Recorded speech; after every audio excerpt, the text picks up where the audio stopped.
ماں باپ میں سے کوئی ایک بوڑھا ہو جائے یا دونوں بوڑھے ہو جائیں، اللہ فرماتا ہے اب ان کو اف تک نہ کہنا، فلا تقل لہما اف، اف تک نہ کہنا، ولا تنہرہما، اور نہ ہی ان کو جھڑک کر بات کرو، وقل لہما قولا کریما، جب ان سے بات کرو تو نرم انداز میں بات کرو۔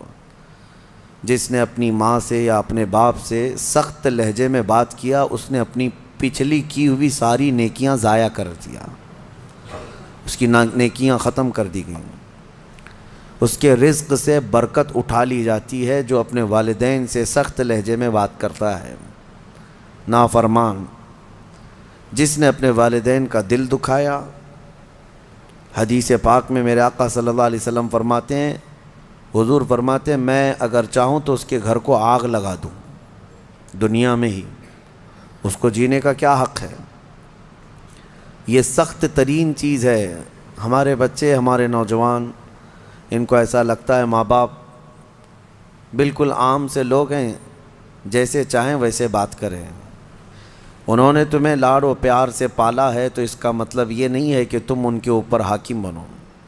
اور آج کے بچے جو کر رہے ہیں اپنے ماں باپ کے ساتھ، اس سے وہ حدیث پاک ثابت آ جاتی ہے۔ میرے آقا نے فرمایا سچ، قیامت کی نشانیوں میں سے ایک نشانی ہے ان تلد الامۃ ربتہا، عورت جو ہے اپنا سردار جنے گی، یعنی عورت سے جو بیٹا پیدا ہوگا وہ سردار بنے گا، یعنی خود ماں کے اوپر ہی حکومت کر رہا ہے۔ باندی اپنا سردار جنے گی، مطلب یہ ہے ماں باندی بن کر کے رہے گی، کنیز بن کر کے رہے گی، اور بیٹا حاکم بن کر رہے گا۔ یہ اکثر گھروں کا رواج ہے۔ ماں تو کام کی مشین ہے، ماں تو باندی ہے، گھر کی کنیز ہے، وہ تمہیں جو چاہیے وہ سب اس ماں سے ہی کرواؤ۔ ماں تمہارے کپڑے بھی دھوئے، ماں تمہارا کچرا بھی صاف کرے، ماں تمہارے برتن بھی دھوئے، تم جہاں بیٹھے ہو وہاں تمہارے لیے کھانا بھی لا کر پروسے، کنیز ہی تو ہے تمہاری، تم نے اس کو باندی بنا رکھا ہے، پلس اس کے اوپر حکم الگ جماتے ہو۔ اتنا سخت ترین گناہ ہے یہ، اللہ نظر رحمت نہیں فرماتا اس بندے پر، اللہ نظر رحمت نہیں فرماتا۔ نبی پاک صلی اللہ تعالیٰ علیہ وسلم کے فرامین اگر دیکھیں، ان لوگوں کی فضیلت آئی ہے قرآن میں بھی اور حدیث میں بھی۔ آپ کو میں بتاؤں، سیدنا موسیٰ علیہ الصلوۃ والتسلیم نے ایک بار اللہ کریم کی بارگاہ میں یوں عرض کی کہ مولا میرا جنت میں رفیق کون ہے؟ دنیا میں بہت سارے قریبی ہیں، جنت میں میرا رفیق، میرے ساتھ رہنے والا کون ہے؟ اللہ تبارک و تعالیٰ نے فرمایا کہ فلاں ایک گوشت کا کاروباری ہے، قصاب ہے، اس کا نام بتایا کہ یہ آپ کا جنت میں رفیق ہوگا۔ سیدنا موسیٰ علیہ السلام ڈھونڈتے ہوئے اس کو گئے کہ یہ قصاب کہاں رہتا ہے، جا کر دیکھا تو وہ دن بھر گوشت بیچ رہا تھا، اس کے ساتھ رہے کہ اس کی ایسی کون سی نیکی ہے اللہ کے اس کو نبی کے ساتھ رکھا ہے جنت میں۔ شام ہوئی تو موسیٰ علیہ السلام نے اس سے کہا کہ میں تیرے ساتھ چلوں گھر، اس نے کہا بہت اچھی بات ہے آپ چلیے میرے ساتھ، میرے گھر مہمان ہو۔ گھر لے کر آیا، اس کے چھوٹے بچے بھی تھے۔ موسیٰ علیہ الصلوۃ والتسلیم گھر گئے تو دیکھا اس نے جلدی سے اپنے گھر میں جا کر کچھ چیز روٹی یا دودھ لیا، اور اللہ کے نبی کو بھی بٹھایا ہے اور اپنے بچوں کو بھی بٹھایا ہے، اور اس کی ماں بستر پر تھی، اسے جا کر دودھ میں روٹی چور کر نرم کر کر کے کھلا رہا ہے، اور اس کی ماں بستر پر سے ہاتھ اٹھاتی اور کہتی مولا میرے بیٹے کو تو جنت میں موسیٰ کا ہم نشین بنا دے۔ یہ اللہ تبارک و تعالیٰ نے اس ماں کی دعا سے اس بندے کو، ماں کے خدمتگار کو جنت میں موسیٰ علیہ السلام کا رفیق بنایا۔ میرے عزیزو، ماں باپ کو اپنے کنیز یا اپنے غلام نہ سمجھنا، یہ باندی یا تمہارے غلام نہیں ہیں۔ اور رب تبارک و تعالیٰ نے ان آیتوں میں فرمایا وَاخْفِضْ لَهُمَا جَنَاحَ الذُّلِّ مِنَ الرَّحْمَةِ وَقُلْ رَبِّ ارْحَمْهُمَا كَمَا رَبَّيَانِي صَغِيرًا۔ ان کے سامنے جب جاؤ تو اپنے بازوؤں کو نرمی سے بچھا دو۔ بازوؤں کو بچھا دینا مطلب کیا ہے؟ ان کے سامنے عاجزی کرو۔ تمہارے باپ بوڑھے ہو جائیں، تمہاری ماں بوڑھی ہو جائے، ان کو یہ احساس بھی نہ ہونے دو کہ وہ ایک چیز کو بار بار بول رہے ہیں۔ یہ آداب میں لکھا بھی ہے مفسرین نے کہ بڑھاپے میں اگر وہ تم سے دوسری بار سوال کریں ایک ہی چیز کو تو یوں نہ کہنا کہ ابا ابھی تو پوچھے تھے پھر پوچھ رہے ہو آپ، بلکہ ہر بار نئے انداز میں ان کو جواب دو تاکہ اسے احساس بھی نہ ہو کہ وہ بھول رہا ہے۔ یہ حقیقت میں فرمانبرداری ہے بچوں کی، ورنہ دنیا پرست آج ایسے ہو گئے ہیں کہ نعوذ باللہ من ذالک، ماں باپ کو وہ دیکھنا بھی پسند نہیں کرتے، بات کرنا بھی پسند نہیں کرتے۔ کتنے بوڑھے ایسے ہیں، کتنے بوڑھے ایسے ہیں۔ پھر بھی غنیمت ہے ہمارے ملک میں، یورپین کنٹریز، امریکہ میں ایسے حالات ہیں کہ بوڑھے اپنے گھروں میں رہتے رہتے مر جاتے ہیں، ہاسپٹل کو پڑوسی لوگ اطلاع کرتے ہیں کہ اس گھر میں جو بوڑھا تھا انتقال کر گیا، آ جاؤ اس باڈی لے جاؤ۔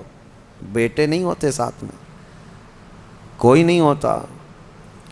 اور آپ پوچھ لینا، مجھے وہاں کے رہنے والوں نے بتایا ہے کہ ایک بوڑھا یا ایک بوڑھی عورت کو کبھی کوئی پوتا ملنے آئے تو اس دن اس کی عید کا دن ہوتا ہے۔ وہاں پر بہت اس کو اہمیت دی جاتی ہے کہ کسی کا پوتا یا کسی کا نواسا ناتی ملنے کے لیے آ گیا بوڑھے کو، تو کہا گیا کہ اس کا گھر جو ہے عید کی طرح ہو جاتا ہے، اتنی خوشیاں ہوتی ہیں۔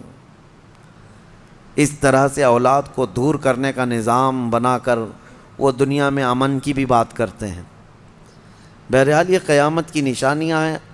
حضور پاک صلی اللہ تعالیٰ علیہ وسلم نے اس شخص کے لیے ہلاکت کی دعا کی ہے، ممبر پر کھڑے ہو کر کے میرے آقا نے ہلاکت کی دعا کی ہے، مولا وہ شخص ہلاک ہو، برباد ہو جائے۔ حضرت جبرائیل امین نے دعا کی اور حضور نے آمین کہا۔ وہ شخص ہلاک و برباد ہو جائے جو اپنے ماں باپ کو پایا لیکن ان کی خدمت نہیں کر سکا، ان کی خدمت نہیں کر سکا اور ان کو راضی کر کے جنت نہیں حاصل کر سکا، ایسا شخص ہلاک و برباد ہو جائے۔ حضور نے آمین کہا۔ اس بات کو سمجھو، کتنی مائیں ہیں جو ہمارے پاس اپنے بچوں کے متعلق کہتی ہیں، کتنے باپ ایسے ہیں جو اپنے بچوں کے متعلق ہمارے پاس کہتے ہیں، اور کتنے تو ایسے ہیں جو یہ کہتے ہیں کاش میری اولاد نہ ہی ہوتی تو میں سکون سے ہوتا۔ تو تم ایسے تو نہ بن جاؤ کہ تمہارے والدین تمہارے پیدا ہونے پر بھی افسوس کرنے لگ جائیں، وہ زیادہ دن تک تمہارے ساتھ رہنے والے نہیں ہیں، کیا خبر۔ اس لیے کوشش یہ کرو کہ ان کا احترام کریں، جتنے دن ہیں ان کو سکون کی سانس لینے دو، اور ہو سکے تو اپنے ہاتھ سے ان کی خدمت کرو، اپنے ہاتھوں سے ان کی خدمت کرو، کیونکہ ان کی خدمت کا بدلہ تم دے ہی نہیں سکتے۔ جب تم ماں کے پیٹ میں 9 مہینے تھے، ایک جھٹکا جو تم نے لگایا، تم 7 بار اپنی ماں کو حج کرا کر کے بھی اس جھٹکے کا اجر نہیں دے سکتے، اس کا بدلہ نہیں چکا سکتے۔ تم اپنی ماں کو کندھے پر بٹھا کر حج بھی کرا لو 7 مرتبہ، تب بھی تم اس کا وہ حق نہیں ادا کر سکتے۔ بہت بڑا عظیم حق ہے، اور کتنے ہلکے میں دھڑلے سے نوجوان اپنی ماؤں کو گالیاں تک دیتے ہیں، نعوذ باللہ۔ اور فرمایا گیا کہ جب ماں باپ، ایک نشانی میں آپ کو بتا دوں آپ کی زندگی کی، سب کو بتا دیتا ہوں، اپنی اپنی زندگی میں اس کو جانچ لینا۔ ابھی کل ہی کی بات ہے، میرے سامنے ایک بات آئی تھی، تجربے کی ہے، اس لیے میں آپ کے سامنے کہہ رہا ہوں۔ اللہ ایسا ہرگز نہ ہونے دے ہمارے گھر میں، جس دن ماں اور باپ بیٹے سے بات کرنے میں ڈرنے لگ جائیں کہ پتہ نہیں بیٹا ناراض نہ ہو جائے، فرمایا گیا اس دن اس کے رزق کے دروازے بند ہو چکے ہوں گے، اس کی برکت کے دروازے ختم ہو چکے ہیں۔ ماں باپ جب بچے سے ڈرنے لگ جائیں کہ کچھ کہوں گا تو بیٹا روٹھ نہ جائے، الٹا جواب دے دے گا، رس کر کے روٹ کر کے گھر چھوڑ کر بھاگ جائے گا، یہ سب حالات سے جب ماں باپ تم سے بات کرنے میں ڈرنے لگ جائیں، ڈانٹنا تو وہ بہت پہلے ہی چھوڑ چکے ہیں، اب بات کرنے میں بھی ڈرنے لگ جاتے ہیں جب بچہ جوان ہوتا ہے۔ اصل خدمت اور اصل فرمانبرداری یہی ہے کہ تم جوان اور طاقتور ہو اور وہ بوڑھے ہو چکے ہیں، اور جب ماں باپ جوان رہتے ہیں اور بچہ چھوٹا ہوتا ہے سب ادب کرتے ہیں، کیونکہ اس وقت ماں باپ طاقتور ہیں، کما بھی رہے ہیں، اور بچے کے اندر طاقت نہیں، وہ عزت ہی کرتا ہے، احترام کرتا ہے۔ اصل عزت اور احترام اس وقت ہے جب تم کما رہے ہو، طاقتور ہو گئے ہو اور ماں باپ بوڑھے ہو چکے ہیں۔ اب دیکھا جائے گا تمہارا امتحان کہ تم اپنے ماں باپ کے ساتھ اب کس طرح سلوک کرتے ہو۔ اللہ کریم ہم سب کو والدین کی فرما برداری عطا فرمائے۔ اور جن کے والدین موجود ہیں